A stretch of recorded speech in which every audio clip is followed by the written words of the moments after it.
출애굽기 2장 1절부터 10절까지 말씀 우리 다 같이 함께 교독하겠습니다. 제가 1절을 읽겠습니다.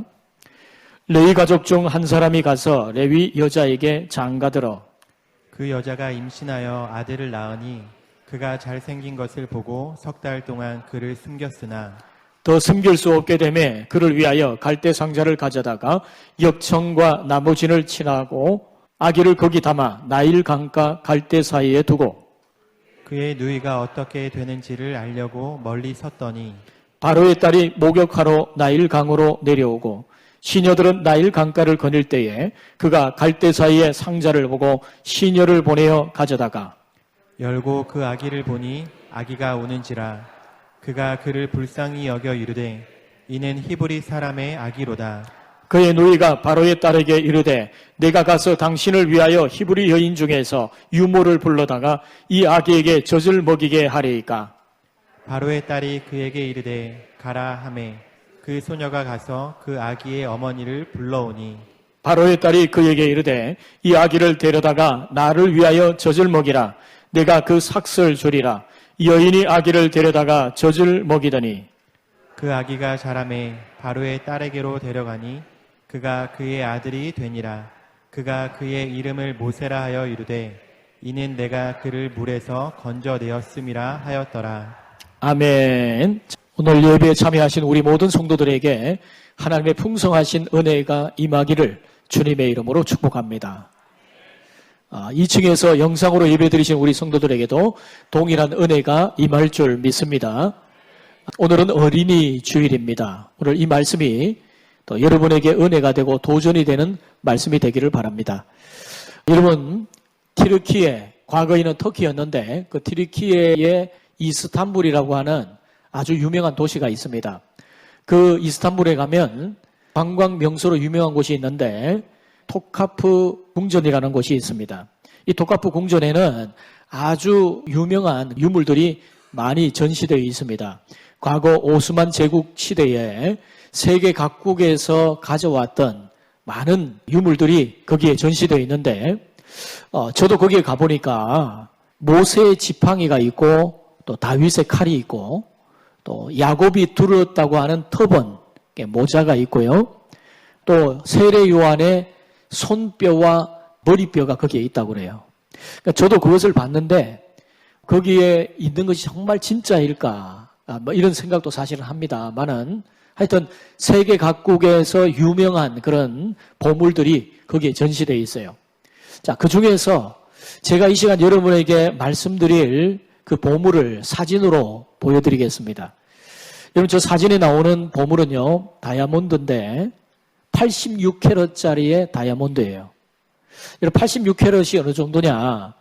이 보석의 단위가 0.29g이 1캐럿이거든요. 86캐럿은 작지 않은 겁니다.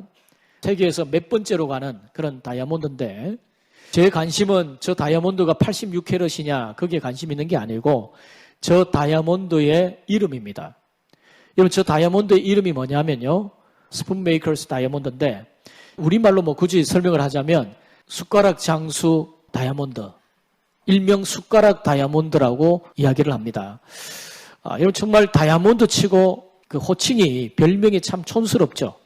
숟가락 다이아몬드. 왜 그런 호칭이 있게 되었는가 하면요, 저 다이아몬드를 처음 발견한 사람이 한 어부인데 어부가 바닷가를 지나가다가 한 반짝이는 유리 같은 것을 발견을 해요. 그래서 이게 뭔가 그러다가 이것을 소주머니에 넣고 한 3일 정도 만지작거리면서 왔다 갔다 하다가 이걸 보석상에 한번 가지고 봐야 되겠다 생각을 하고 보석상에 그것을 갖다 줬어요. 그걸 보여주니까 이 상인이 하는 말이 내가 보기에는 그 유리 조각 같은 것처럼 보이는데 당신이 여기까지 온 수고가 있으니 수고비 품삯으로 좀 받아가려면 여기에 두고 안 그러면 가져가라. 이렇게 이야기를 했어요. 그러니까 얼마 줄 건데요. 그러자 이 보석 상인이 제시했던 것이 뭐냐면 숟가락 3개였어요. 그러니까 숟가락 3개로 저 다이아몬드를 판 겁니다. 그 이야기를 들으면 어떤 생각이 들죠? 야, 그걸 눈이라고 지금 달고 다니냐? 뭐 이런 생각을 여러분 하시겠죠? 그런데 여러분, 우리는 어떨까요? 우리는 여러분, 작년 10월에 대전의 한 병원의 응급실에서 1살 배기 아이가 사망을 했습니다. 그 사인은 어떠냐? 이 의사들이 이 아이의 얼굴과 몸에 났던 상처를 보고 경찰에 조사를 의뢰했어요. 경찰이 조사를 해보니까 이 아기의 친모와 지인들이 아이는 어릴 때부터 길을 꺾어놓고 고집을 꺾어야 된다. 이렇게 해서 나무 구두 주걱 같은 것으로 아이를 폭행을 했습니다. 여러분, 이것뿐만 아니라 몇 해 전에는 자신이 배로 낳지 않은 남편의 전처의 아이를 발로 밟은 그 아이가 결국 장파열로 죽게 되었어요. 또 어떤 아빠는 아이가 배고프다고 그렇게 소리를 치는데도 이걸 외면하고 게임에 중독이 되어서 게임하느라 자식을 제대로 먹이지 않아서 아이가 굶어 죽었습니다. 여러분, 우리가 지금 살아가는 사회가 이런 사회 속에 살고 있는 거예요. 여러분, 많은 부모들이 자녀들을 자신이 못다 이런 꿈을 이룰 대리 만족의 대리 성취의 도구로 생각을 하죠. 여러분, 그분들에게 자녀는요, 마치 숟가락 하나로 바꿀 수 있을 만큼의 하찮은 하나의 도구로 전락하는 것이죠. 여러분, 아이들의 보배로움을 보지 못하는 사회는 미개한 사회입니다. 우리 사회만 그런가요? 우리 자신은 어떻습니까? 보배를 숟가락으로 바꾸듯이 하나님이 주신 이 소중한 우리의 아이, 소중한 다음 세대 이 아이를 우리가 어떻게 대해야 할까? 오늘 본문에 그 해답이 나와 있습니다. 여러분, 우리가 읽었던 이 본문의 말씀은 모세의 탄생과 또 유아기 때를 우리에게 소개를 하고 있는데, 여러분이 아마 몇 해 동안 신앙생활을 하셨다면 모세에 대한 이야기를 잘 알고 있으리라고 생각을 합니다. 자, 오늘 본문에 이 모세에 대한 이야기는 이렇습니다.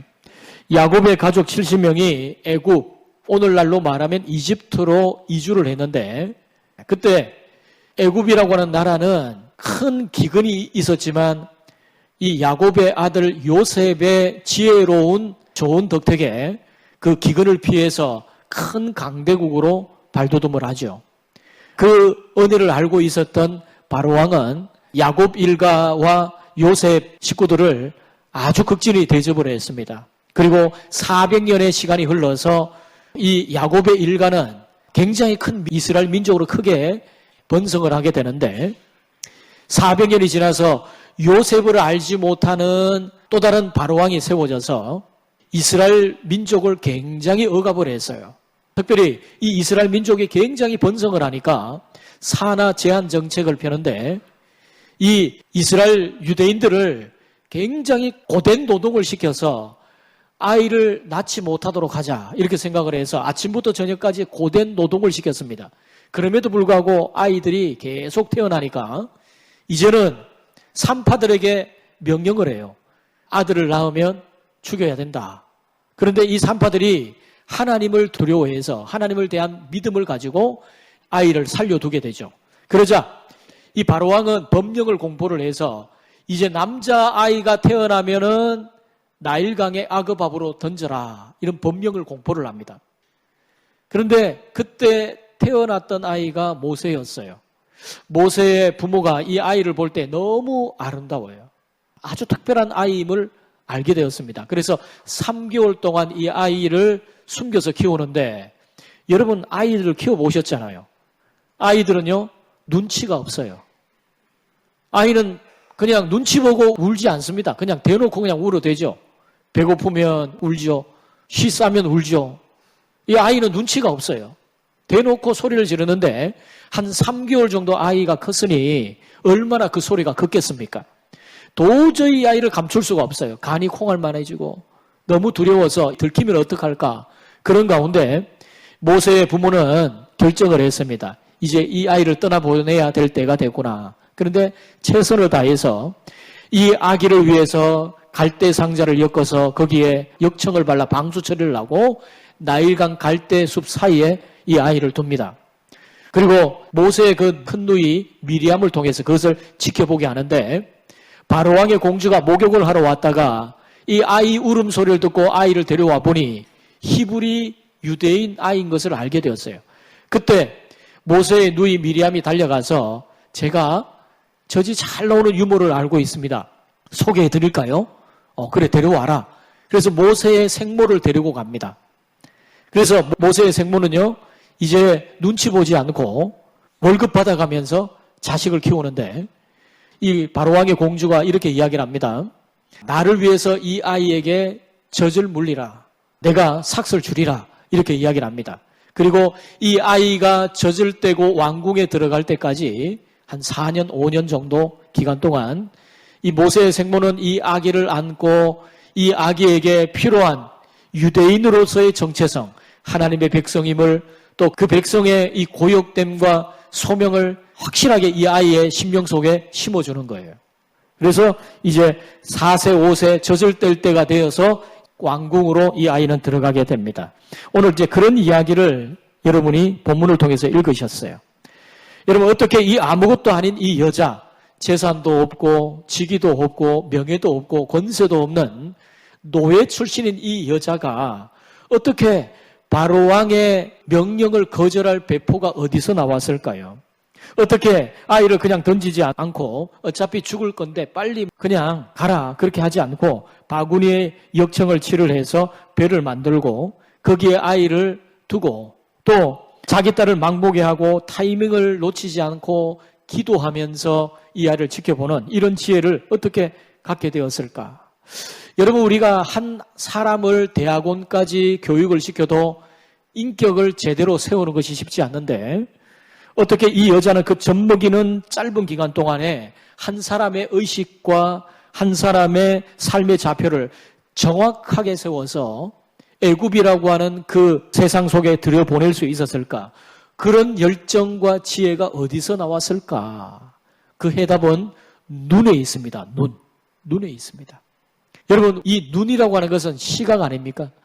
여러분, 어떤 눈이냐? 모든 어머니는요, 자식을 볼 때 보배롭습니다.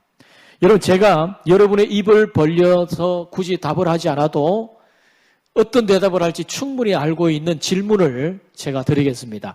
여기에 계신 우리 어머니들, 세상에서 가장 예쁜 아들은 누구 아들? 내 아들. 우리 아빠들에게 물어봅니다. 세상에서 가장 예쁜 딸은 누구 딸? 세상의 딸들 중에 가장 예쁜 딸은 누구 딸? 내 딸. 여러분, 이것은 제가 굳이 여러분이 질문을 하지 않아도 여러분이 할 수 있는 대답이죠. 여러분, 요셉에서는요, 자기 아들 모세를 볼 때에 특별한 눈, 이 아이를 볼 때 아름다움을 볼 수 있었어요. 근데 그 눈이 본능적으로 부모로서 자식을 보는 그런 눈이 아니었어요. 출애굽기 2장 2절 말씀을 봅니다.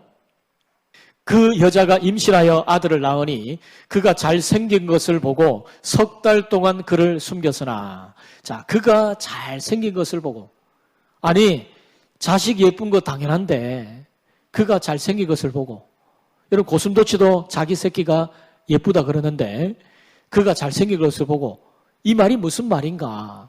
그 당연한 걸 왜 기록했을까? 그런데요, 이 말의 의미가 어떤 것인지 신약에 나오는 사도행전 7장 20절에 스데반 집사의 설교 속에 이렇게 말씀합니다. 그때에 모세가 났는데 하나님 보시기에 아름다운지라. 하나님 보실 때 아름다웠다. 그냥 내 새끼니까 아름다운 게 아니고 잘생긴 게 아니고 하나님 보실 때에 이 아기가 어떠냐.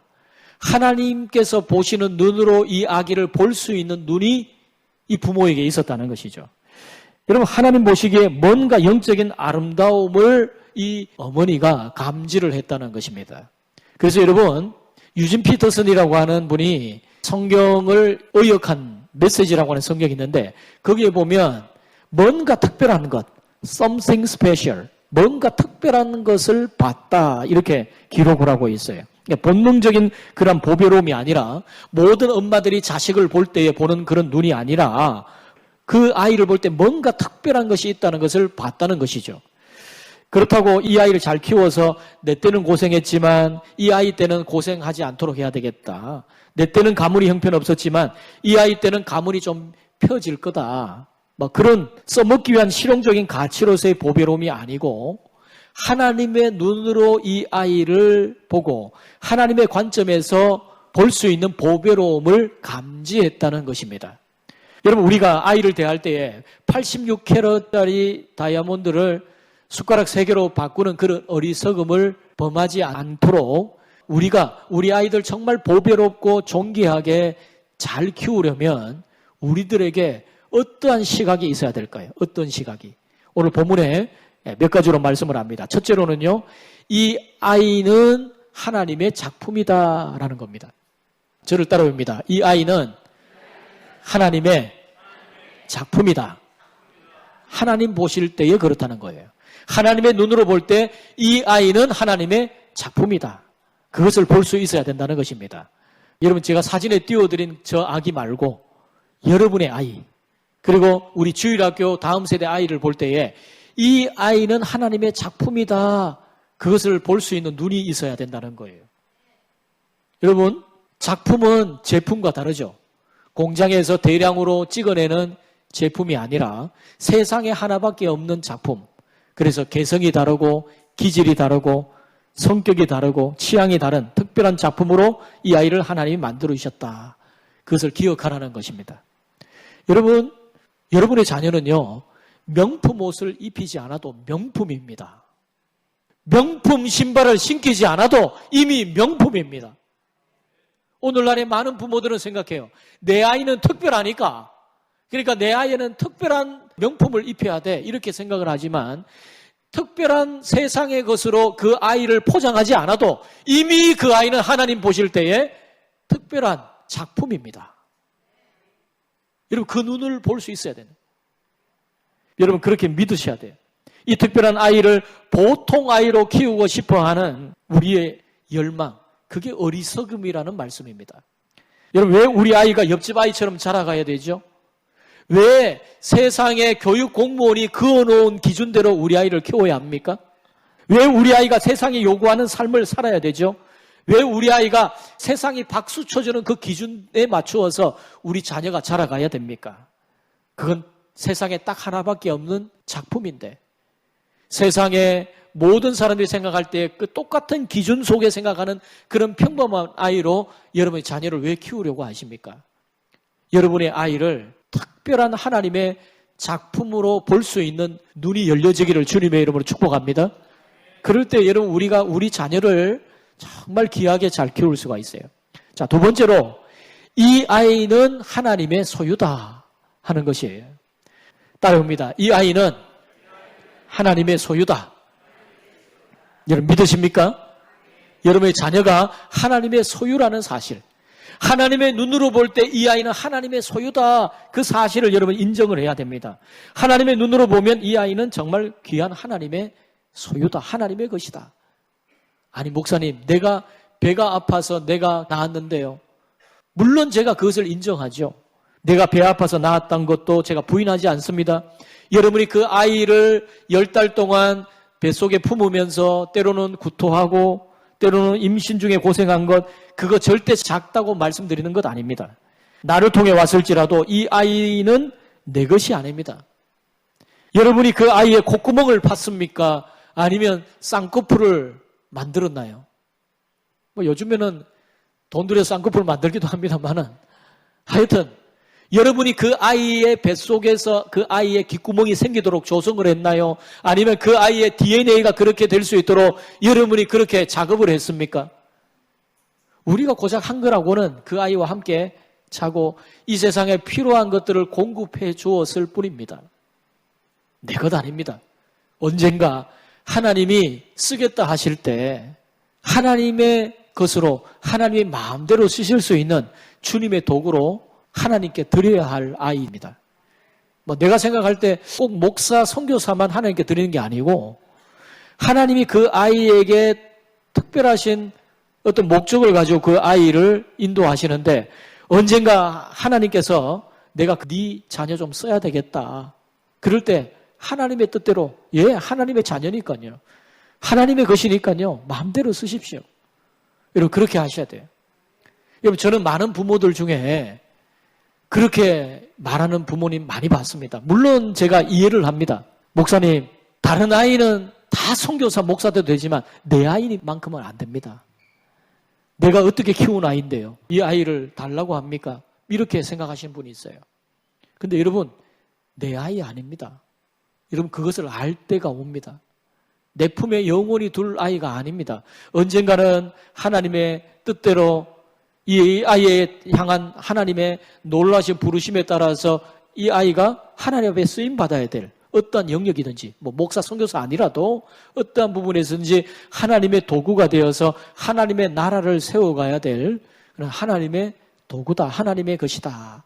이런 그런 인식이 여러분에게 있어야 합니다. 여러분, 무리하게 이 아이를 대하지 마십시오. 그것은 그 아이를 만드시고 그 아이의 소유주 되시는 하나님을 모욕하는 행위입니다.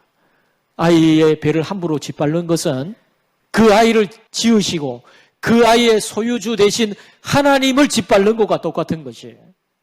아이를 때려 죽인 것은 하나님의 뺨을 때린 것 아닙니까? 하나님을 모욕한 것 아닙니까? 그 아이의 주인 되신 하나님을 모욕한 것이죠.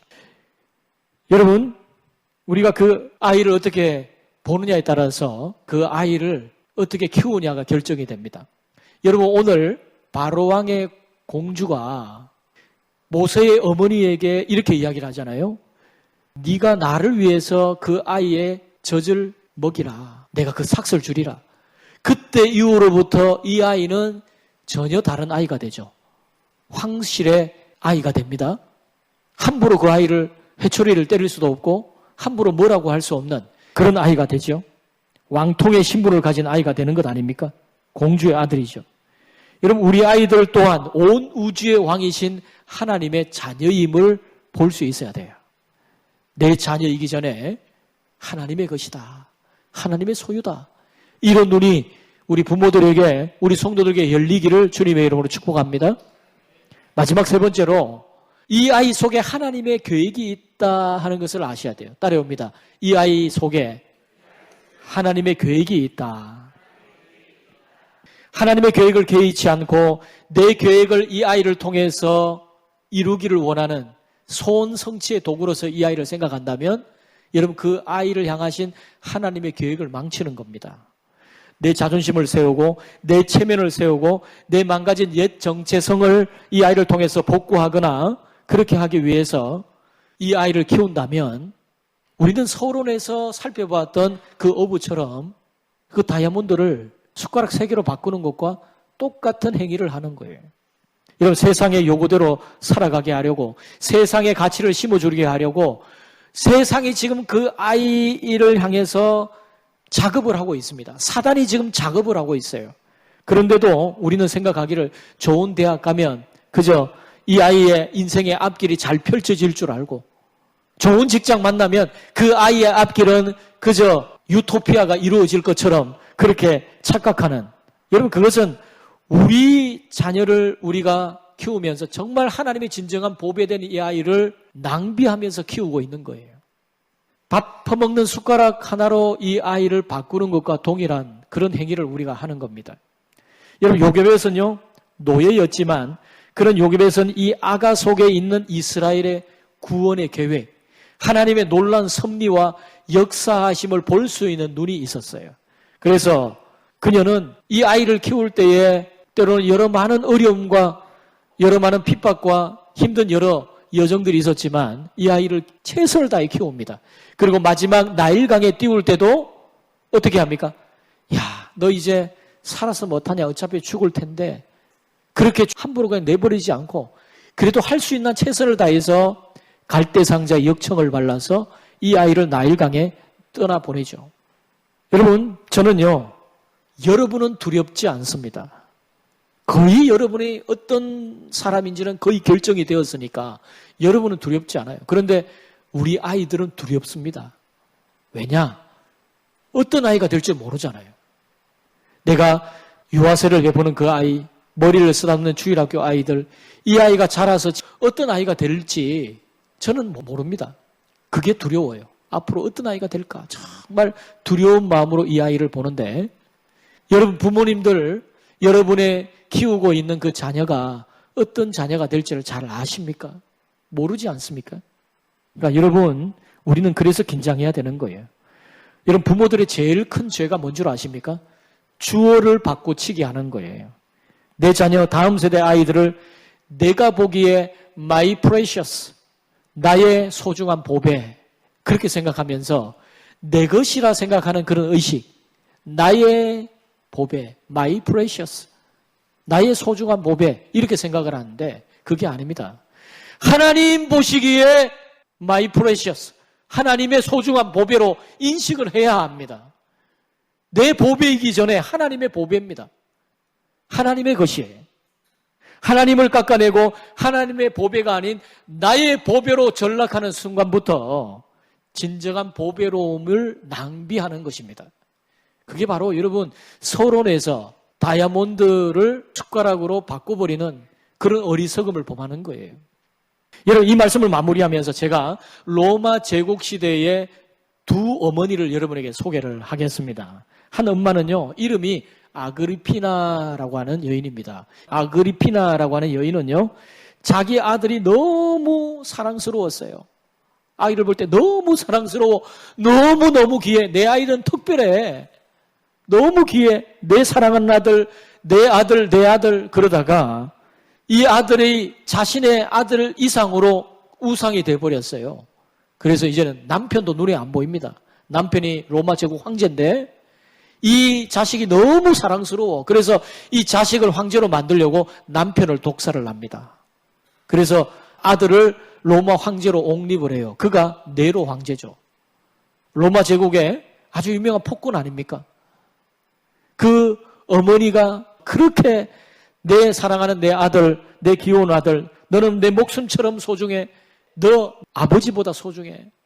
그렇게 하다가 결국은 마이 프레셔스가 아니라 나의 보배가 아니라 나의 우상이 되어버렸어요. 결국은 어떻게 됐는가? 이 어머니는 그 아들 네로의 손에 죽습니다. 여러분 또 다른 어머니를 소개하겠습니다. 아들을 마이 프레셔스가 아니라 하나님의 작품이다. 하나님의 보배다. 이렇게 생각했던 한 어머니가 있었어요. 이 아이는 하나님 보시기에 정말 소중하고 귀한 아들이다. 그런데 이 아들이 13년 동안 방탕한 생활을 합니다. 그래도 이 어머니 모니카는 이 자식을 향한 그 소망을 접지 않았어요. 하나님, 이 아이는 나의 아들이기 전에 하나님의 자녀입니다. 돌아올 줄 믿습니다. 눈물로 기도할 때 13년 동안 방탕하던 그 아들이 돌아와서 기독교 역사를 바꾸는 어거스틴이 되죠. 여러분 84캐럿 다이아몬드를 스푼 3개로 바꾸지 않아야 하듯이 주님의 보배로운 이 아이를 내 보배로 바꾸지 않아야 합니다. 주님의 보배지 내 보배가 아니라는 거예요. 여러분 오늘부터 해서 여러분의 눈이 달라지기를 바랍니다. 우리 아이를 볼 때에, 우리 자식을 볼 때에 이 아이는 하나님의 작품이다. 이 아이는 하나님의 소유다. 이 아이 속에 하나님의 계획이 있다. 여러분 그 사실을 볼 수 있는 눈이 여러분에게 열리기를 바랍니다. 네, 여러분 오늘 이 말씀을 우리가 꼭 다음 세대 아이들에게만 적용하지 말고 내게도 적용해야 돼요. 내게도. 여러분 이게 얼마나 중요한 우리 크리스찬으로서의 건강한 정체성인지 몰라요. 여러분 나는 누구죠? 하나님의 작품이다. 나는 하나님의 소유다. 내 속에 하나님의 원대한 계획이 있다. 여러분 이 사실을 아셔야, 이런 건강한 정체성을 가지셔야 여러분 신앙생활을 할 때 당당하게 신앙생활을 할 수 있는 거예요. 세상이 뭐라 하든 때로는 여러분의 인생에 어떤 어려움이 있어도 그것을 이겨낼 수 있는 힘이 거기서부터 오는 것입니다. 여러분 오늘 하나님의 눈으로 아이들을 바라볼 수 있기를 주님의 이름으로 축복합니다. 여러분 이 시간 말씀 생각하면서 함께 찬양하십시다.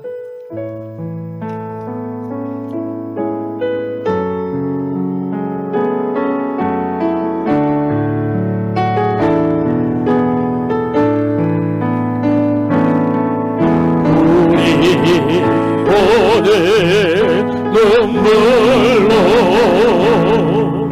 하나의 씨앗을 심는다. 꿈꿀 수 없어 부러진 가슴에 저들의 푸른 꿈 다시 돋아나도록